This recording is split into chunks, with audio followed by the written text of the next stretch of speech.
Very good morning to our RANsquawk listeners. Welcome to the European Rundown for Monday, the 23rd of August. Just gone through 10:30 now in London, so a quick check around the markets. In terms of actual market moves, it has been relatively subdued, but not too much of a surprise given the time of year and the holiday season.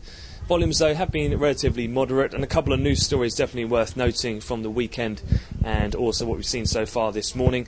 Starting off with Japan, we did have various talk heading into the weekend of the potential for further easing in terms of policy in Japan. However, that proved not to be the case.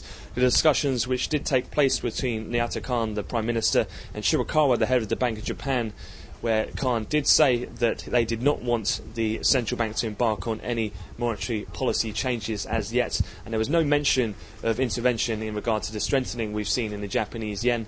So dollar yen in the major pairs has traded with somewhat a heavy tone and is down around 25 pips, around its lowest levels at the moment.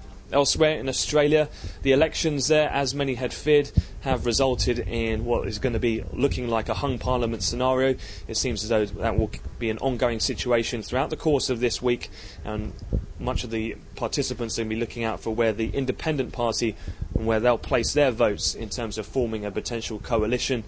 In reaction, we did have a knee-jerk lower open in Aussie dollar. However, it's continued to pare back that move as the European morning has progressed, and we're pretty much flat in Aussie dollar as it trades at the moment. In terms of other news flow, in terms of what we've had in economic data so far today, the release of the various European countries and the final Eurozone in the manufacturing service PMIs for August did show quite a bit of weakness in the manufacturing sector. However, strength in services and the overall composite number was pretty much in line. The initial blip lower in the German manufacturing number did see euro-dollar fall below the 127 handle, although that has been recovered and trading broadly flat now in the major currency pair. Looking forward in terms of what's to come on the schedule, pretty light in terms of the US calendar. We'll have the Chicago Fed National Activity Index, and at 3 o'clock the Eurozone Consumer Confidence, that'll be 9 in Chicago. And for fixed income supply from the US, quite a lot of issuance this week coming on board. We'll start off today at 6 o'clock London, excuse me, when we'll get the latest TIPS auction for $7 billion worth. We'll have another update to come at the European cash equity close, but I wish you all a great trading day.